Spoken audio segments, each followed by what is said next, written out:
Good evening, ladies and gentlemen. As I'm sure most of you are aware by now, this late in the evening, that they finally have re- given us or announced the release date of Shadowlands. Totally hyped, totally looking forward to this.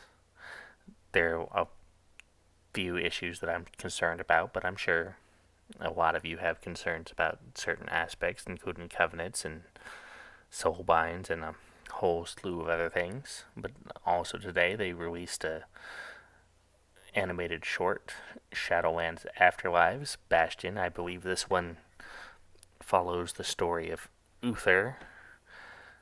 So we're going to watch it and provide some commentary on it. See how accurate some of it is to what actually happened in Warcraft 3, or at least what we think happened in Warcraft 3. But let's get into it.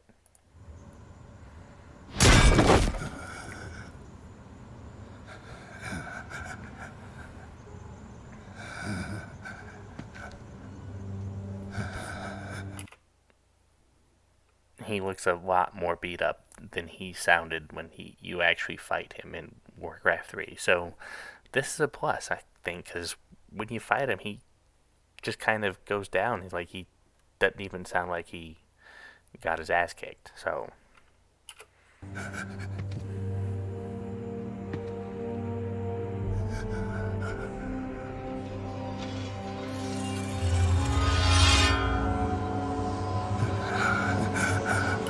I also want to say that I love this art style.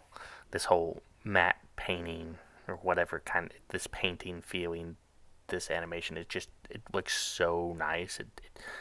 It just really pops off the screen. You know what I'm saying? Light, save my soul. And I could totally believe Uther actually saying that just as he's dying, because when you actually beat him, that's not what he says. But I'm sure that I would not be surprised as he's actually dying once you've actually dealt the final. Arthas deals the final blow, that he whispers that into the wind. It would make sense for Uther, because that's Uther. He's the Lightbringer.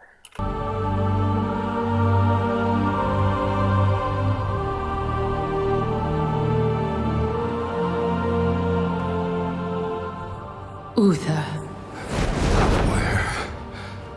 Where am I?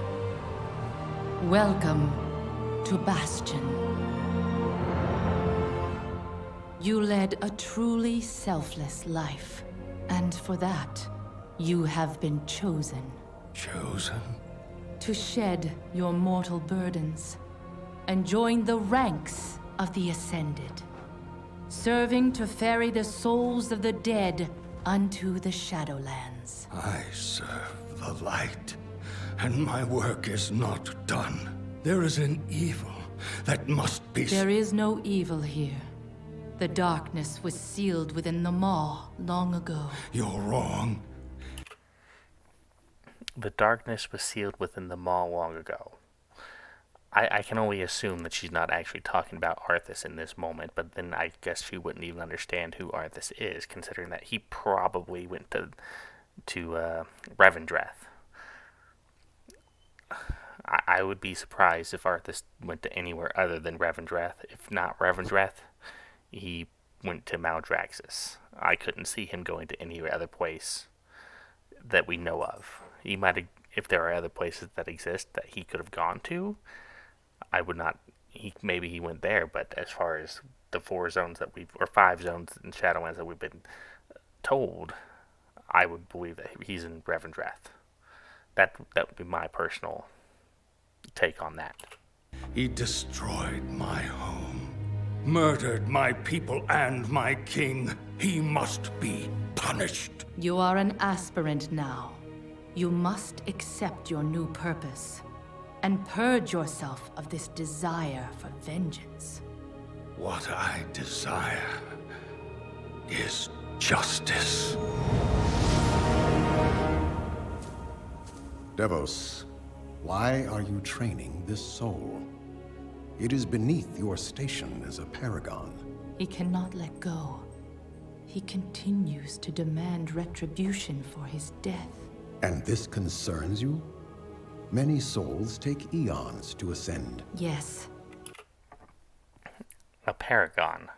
So I'm assuming she's pretty high ranking if they're complaining about her training Uther specifically. So, interesting things to find out. But this one seems broken, Thenios. Unlike any soul I have seen. I have begun to wonder whether he was deemed worthy of Bastion. By mistake. Be careful, Devos. I would not let the Archon hear such a thought. In time, he will forget. Trust our ways. Trust the path.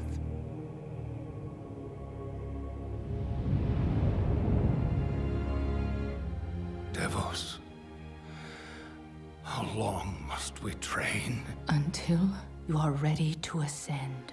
And what is keeping me from ascension? Nothing but the memory of your mortal life. How can I forget when I can still feel his blade? Your soul is wounded? Who did this to you? He was my student. That is unsettling. The fact that the Frostmourne, well, it makes sense.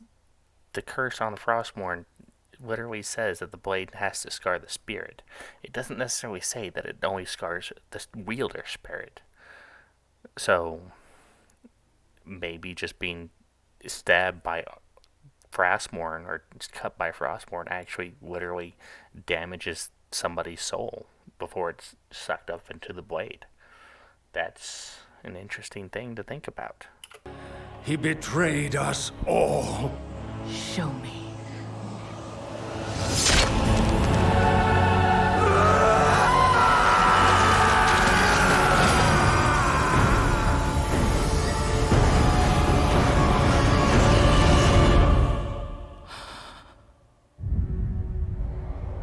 The runes on his blade were unmistakable. This dark agent runs free on a mortal world with the power of the Maw itself in hand. Our realm is imperiled. Impossible. The Maw is inescapable. You must return to the path. If he had purged his life, we never would have known of this calamity. The path is flawed. Enough! The order of the Shadowlands depends on the execution of our eternal charge. I mean, just throwing away who you once were, sounds kind of backwards to me. Being who you once were kind of makes you who you are. But I don't know. You will abandon this course. As you command, my Archon.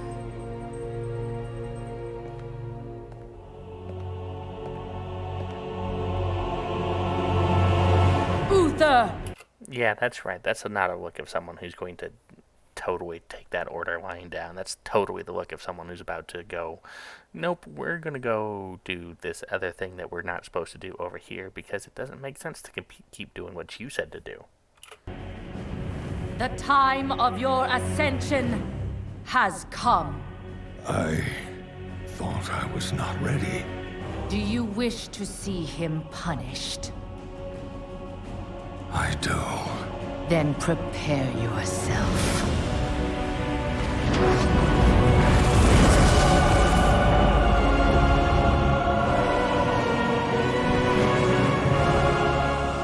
The moment he falls, we will claim him. Well...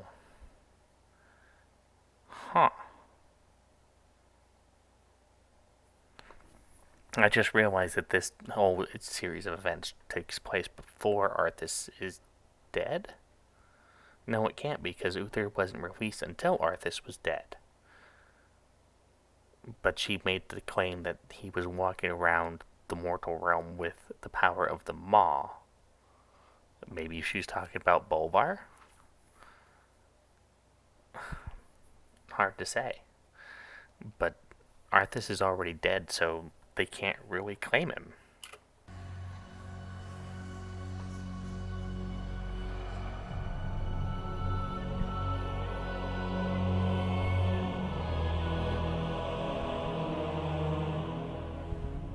I see.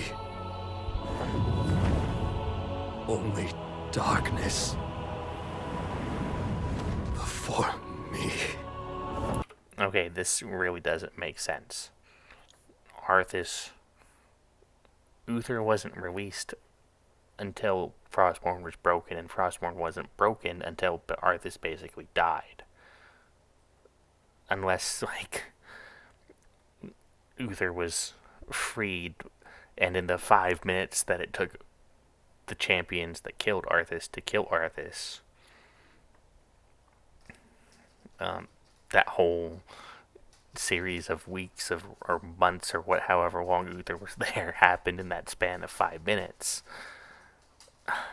That's the only thing that I can think of that would make sense as far as this goes.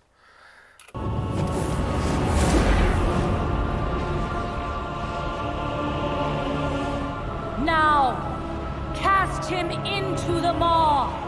Return him to the darkness he served. His eternal suffering awaits. He was my student. Remember what he did, and take your vengeance. Not vengeance. Justice.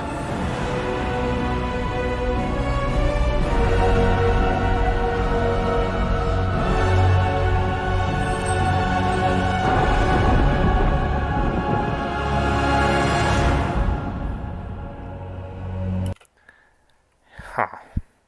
So Arthas is in the maw somewhere. I still don't think this whole scenario right here makes sense just based on the timeline of things, but it is what it is, I guess. That was totally something interesting to watch.